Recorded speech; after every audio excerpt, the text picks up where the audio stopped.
My book is here, Whippin Debts Ass. Are you broke? Do you feel broke? The age that you are and where you are in life. Do it align with your bank account? Are you robbing Peter, Paul, John, and the entire Bible just to live? In my book, Whippin Debts Ass, let me tell y'all, I specifically outline the details of what I went through. How I was $50,000 in debt and I gave myself 12 months, 1 year, y'all. And in 11 months, I was able to get out of $50,000 in debt. And that debt was only 3 cars and 3 credit cards. Those 6 items was killing us. Whippin Debts Ass is a quick read book. You can find it on Amazon, and for you Kindle readers, it's available on Kindle and my website, StenellTheMoneyTherapist.com. The link to purchase the book is in the bio. Budget, save, invest, and live.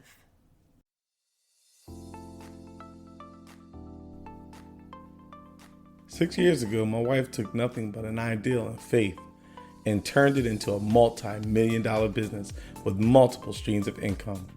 As a woman possessed, she overcame all obstacles and created multiple streams of wealth that has impacted our family for generations to come. From mental health professional to therapist to author to CEO, she is a constant reminder of the grace of God over her life. Get ready to listen to and take notes from Stenell, the money therapist, as she schools you on money, entrepreneurship, and life skills that was not taught.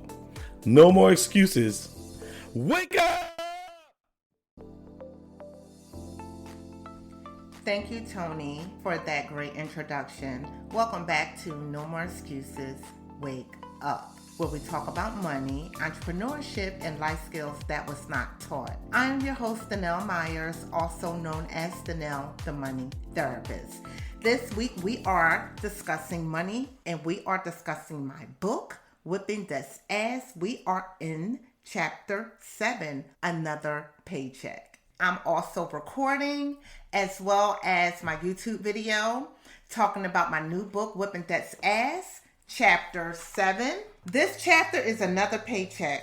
Just reading a book, I'm realizing reading a book that my chapters are not that long. They're very detailed. Another Paycheck, I wrote this because I realized that in order to get out of debt, you need extra money if you do not have enough money. And we hear that a lot. I'm going to read a little bit. The 3 years it took to launch my business were very difficult, likely because I found a for-profit and a non-profit agency simultaneously, not for a lack of preparation.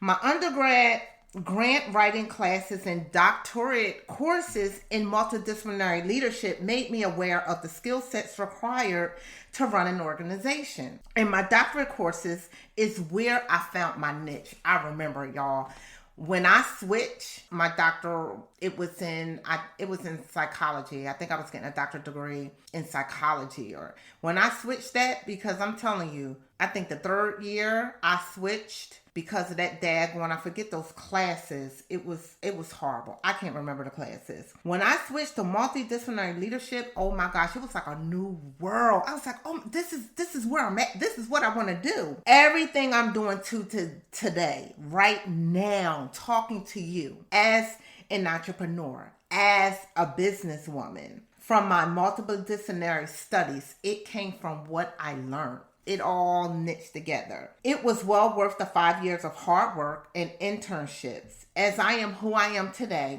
because I have applied what I learned in college to run my companies. By the way, I decided to write my dissertation at the completion of my doctoral. I decided not to. I did not. So I did not write my dissertation, and I say that in my books. I am a PhD all but dissertation.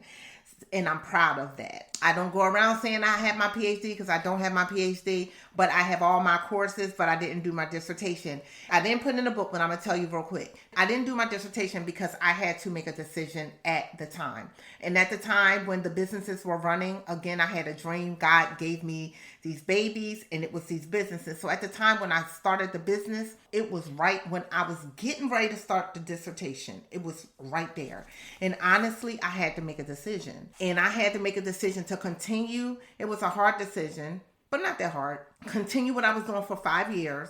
Seeing other people behind me that had their doctorate, and they were working at a university, they were working at colleges, they were making good money.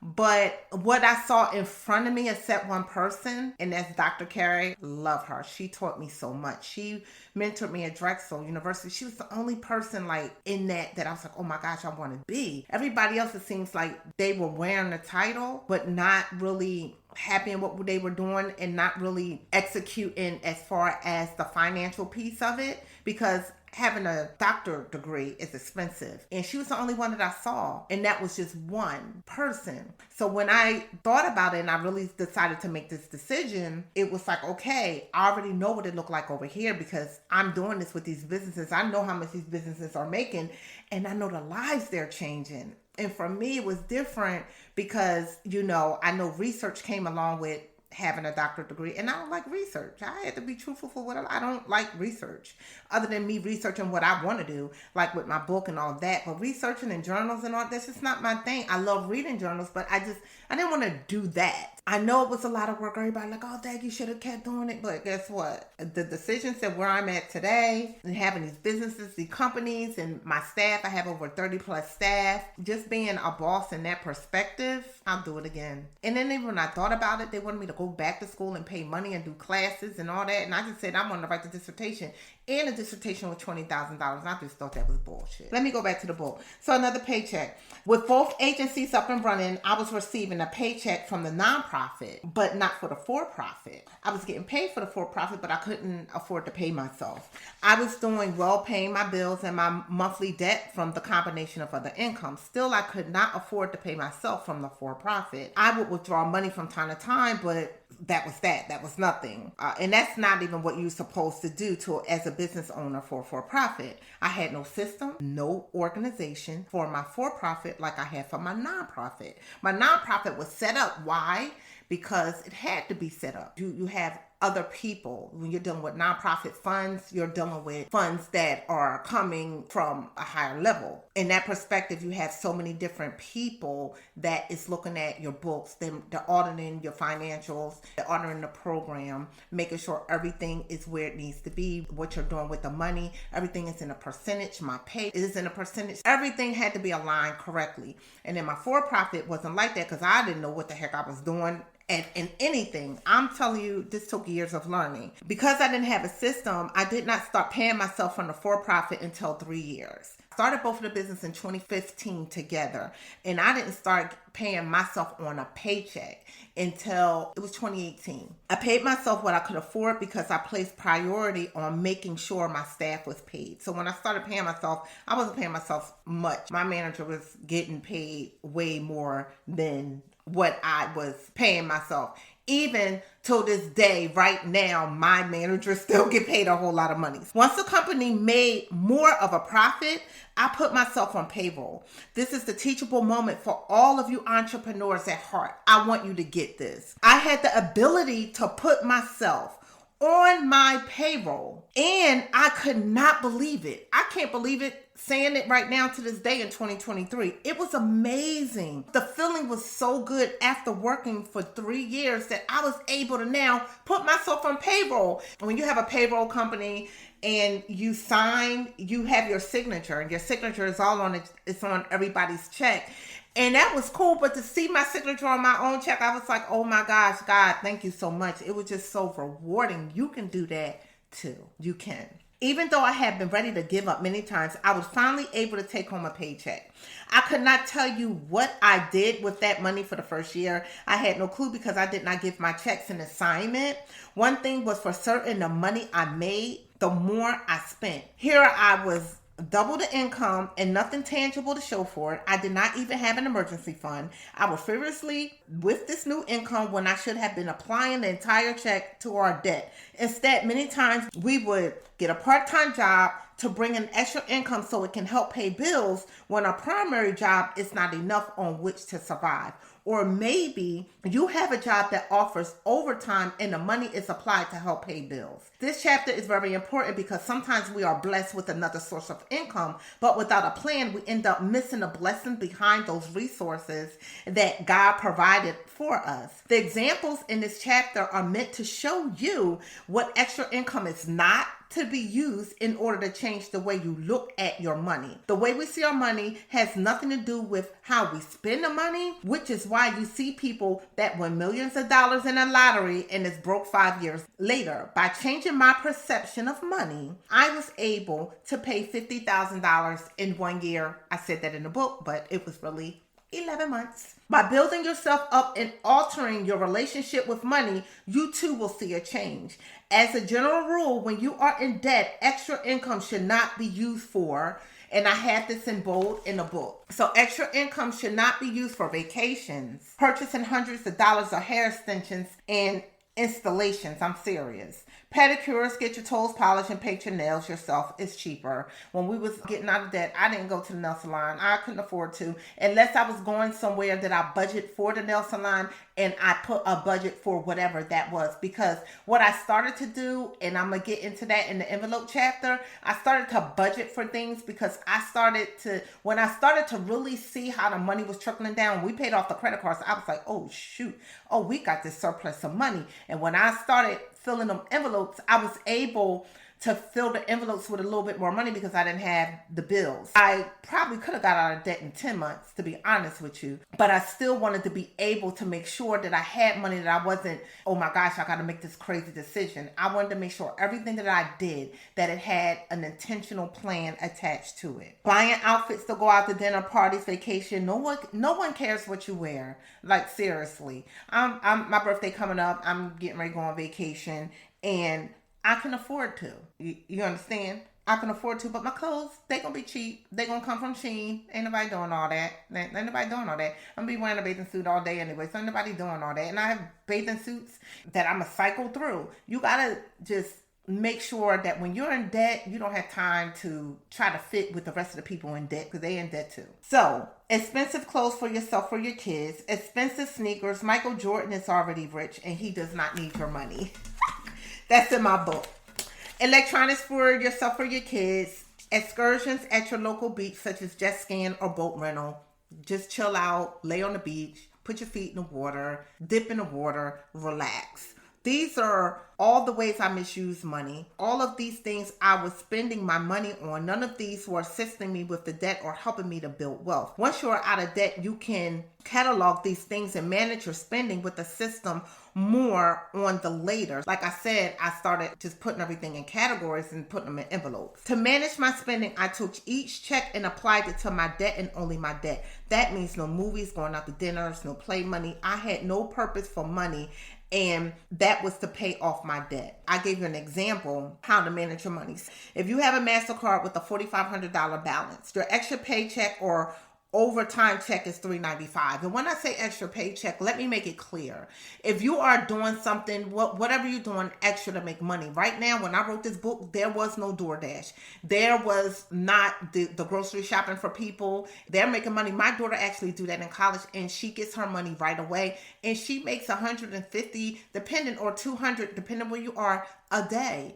And she'll shop all day after her classes to make up this money. And it's almost like if you're going to go out there and you're going to work at a restaurant and you're getting tips, well, you know what you're getting before you get it is better, because when you're working at a restaurant and a table, you don't know if people are going to really tip you, but you know how much money you're going to get when you're taking that job right away. You know what your tip is. Basically, it's a tip it's going to be for shopping for somebody. When I say that, that's another paycheck, not a college student, but if you already have a job and you're trying to get out of debt and you want to do something like that, you're going to take that money and you're going to use this formula that I'm about to give you, and you're going to get out of debt. Let's say you have a MasterCard that's $4,500. You have an extra paycheck or overtime check is $395. You send MasterCard the entire $395. Now your balance went from $4,500 to $4,105. So $4,500 minus $395 is $4,105. You send MasterCard your next biweekly paycheck of $395, and it brings your balance down from the $45,105 to $3,710. After doing this for 5 months. 5 months, y'all. 5 months. Come on now. 5 months? That's not a long time. Your MasterCard is now paid in full. You see that? You see what I did? The money you sent, the faster you can whip down the debt. Apply this concept with any extra income you receive. And then what you're going to do with that MasterCard, depending on where you are. Now, when I wrote this book, I say cut it up. If you know yourself and you're not good with credit, cut it up. If you know and you are good with credit, you might have used that MasterCard. You might have lost your job and used that and it got out of hand or something. If you're good with credit and you're going to pay that balance, then just make sure that you put in that in your spreadsheet. Okay, I do have a spreadsheet. It's on StenellTheMoneyTherapist.com. Upload the spreadsheet. I have a video. I teach you about the spreadsheet. And anytime if you do use that credit card, make sure that you are putting that amount inside that spreadsheet. That way you are calculating what you are using, because that's how people credit get crazy, because they're not calculating that in their debt. It's still debt. So if you know you spent $1,000 in a month, did you budget that $1,000? Did you put that in? And then you're like, oh, I only give them $50. No, that's a problem. And then your credit all screwed up. And we're going to get to that chapter too. What I want you to do is make sure that when you're budgeting, use my spreadsheet. When you're budgeting, you're putting that in. You see how this MasterCard just got paid off super quick? This MasterCard got paid off super quick. 5 months, 6 months top, because you used that other paycheck. You didn't use the other paycheck for excursions. You didn't use the other paycheck for hair extensions to get your nails done. Listen, my eyelashes is $150 every 3 weeks. If I get my nails and toes done together, that's like $150. And I can give you a great example. This month alone, I spent between my eyelashes, and for somehow it all happened together. My eyelashes, my hair, I got my locks redone 2 days ago, and my nails. My hair was $250. So let me just try to do quick math. $250, $3, $4. I spent like $600, right? That's because I have it. Let's get that clear. I don't have any car debt. I don't have these issues. Come on, people. Let's get this clear. If I had another paycheck, I couldn't do this before. Have y'all seen my hair? I could not do this years ago. Put things in perspective, people. My money tip: stay true to this process and watch the debt get smaller. You will feel one or two emotions. Either happy to see the debt disappearing or upset with yourself as you try to figure out how you got so deep in debt in the first place. Remember that if you stick to applying any extra money to your debt, in time, it will disappear. Trust and believe that if you stick to your debt, and I am talking about in chapter 7, another paycheck, right? Take that money, apply it to your debt, knock that debt out. You're going to take it. I'm going to get into the other chapters where you're doing the actual smaller one, not the higher one. Some people use the higher. I use the smallest because you can get out of it quick. So if your MasterCard $4,500 and that is the smallest, then attack it. If you have something that is cheaper, attack that before your MasterCard or whatever it is. In this example, in my book, Whippin Debts Ass, Another Paycheck, use it to get out of debt. Another Paycheck, Chapter 7, Whippin Debts Ass. No more excuses, wake up. Thank you for listening to No More Excuses, Wake Up. If you love the show, please subscribe, rate, and review on iTunes or Spotify. To learn more about me and my different agencies and what I do, go to StenellMyersEnterprises.com. While you're there, check out Money Therapy Institute and watch my video where you will see me doing a little acting, showing you how I fought and kicked down closed doors. You can also click on Stenell the Money Therapist and get my free budget spreadsheet. And of course, you can email me at contact@StenellTheMoneyTherapist.com. I'm also on social media on Facebook at Stenell the Money Therapist and Instagram at Stenell the Money Therapist. No more excuses. Y'all know what y'all need to do. Wake up. Hey, smart people. I have a 3-month one-on-one personal or business coaching program. As you all know, I paid off $50,000 in debt in 1 year. I will teach you how I stayed out of debt using my burner method and personalized spreadsheet I created to fit my lifestyle and keep me on track. You will learn how to understand your money communication style using my financial treatment plan. Also, if you own a small business and you feel stuck with cash flow or feel disorganized, I teach business owners and self-employed entrepreneurs such as yourself to financially maximize your money, build wealth using your business income, and retire working on the business while your business continues to run, such as myself. You can book a call with me. The link is in the show notes.